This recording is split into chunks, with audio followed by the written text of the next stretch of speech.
સીએમનો bogus letter pad બનાવી 12 કરોડની છેતરપિંડી આચરવામાં આવી। સુરત ઇકોસેલ પોલીસે 3 આરોપીને ઝડપી પાડ્યા છે। 100 કરોડની સરકારી જમીન 15 કરોડમાં આપવા ઉલ્લેખ કરવામાં આવ્યો।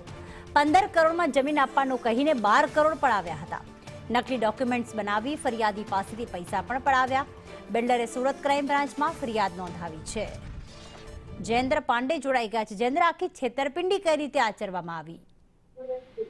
જી બિલકુલ, જે પ્રકારે પછી વાત કરવામાં આવે, આજથી 3 મહિના પહેલા ફરિયાદી અને આરોપીઓ એકબીજા સંપર્કમાં આવ્યા હતા। તેમાં સરકારી 100 કરોડની જમીન જે છે 15 કરોડમાં આપવાની લાલચ આપવામાં આવી। તેમાં અલગ અલગ સરકારી વિભાગના ખોટા ડોક્યુમેન્ટ બનાવી બિલ્ડર પાસેથી 15 જગ્યાએ 12 કરોડ રૂપિયા પડાવી લીધા હતા। જે મામલે તેઓ સંપર્ક વિહોણા થઈ ગયા હતા। ત્યારે સમગ્ર મામલે ઇકોસેલ પોલીસે ગત 3ની ધરપકડ કરવામાં આવી છે। તેમાં આરોપીઓમાં રતનસિંહ ઝાલા, સંગ્રામસિંહ બહાદુરસિંહ ઠાકોર અને સંજયસિંહ બહાદુરસિંહ ઠાકોર ની ધરપકડ કરવામાં આવી। 3 જણા ગાંધીનગરના દેગામ ખાતે રહે છે, જેમાં સંગ્રામસિંહ અને અજયસિંહ બંને સગા ભાઈ છે। ત્યારે આ ગુનો માસ્ટરમાઇન્ડ તેના પિતા બહાદુરસિંહ ઠાકોર છે। એના ટોળકીના ખાસ કરીને ગાંધીનગર ખાતે કચેરીમાં જમીનના કામો કરતી હતી, જેથી આવા કામો ખોટાના મેલ હોય અને તેમનો દસ્તાવેજો તેમની પાસે હોય તેવું હાલ માહિતી મળી રહી છે। સમગ્ર બાબતે ઇકોસેલ પોલીસે 3ની ધરપકડ કરી આગળની કાર્યવાહી હાથ ધરવામાં આવી છે।